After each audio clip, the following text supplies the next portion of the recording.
Tonight's History's headline spans the Atlantic. A prominent Brit and a member of Allentown's founding family joined in matrimony, but they didn't exactly feel welcome around here. Feel influenced. We're going to feel very good and very strong. You will feel influenced. Diplomacy can be a tricky, thorny road. We saw that recently with the Oval Office meeting between President Trump and his Ukrainian counterpart.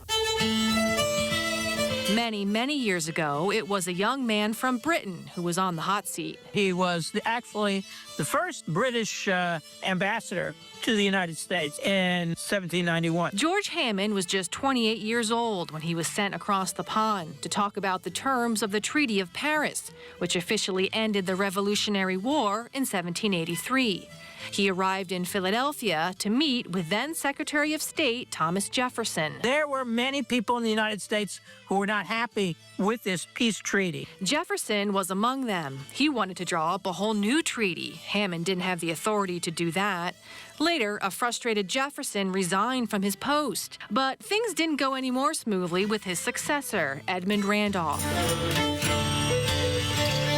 Luckily for Hammond, his social life was much less taxing. He was an in-demand dinner guest. At one party, a young lady caught his eye. Margaret Allen was the daughter of Andrew Allen, who was a son of William Allen, the founder of Allentown.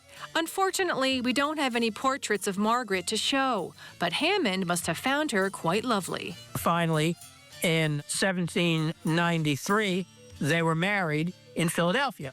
And one source called her a beautiful brunette of 22. But it wasn't a good time to be an Allen or a Hammond in Philadelphia. Rioters converged on their home following the signing of the John Jay Treaty, which some found even less palatable than the Treaty of Paris.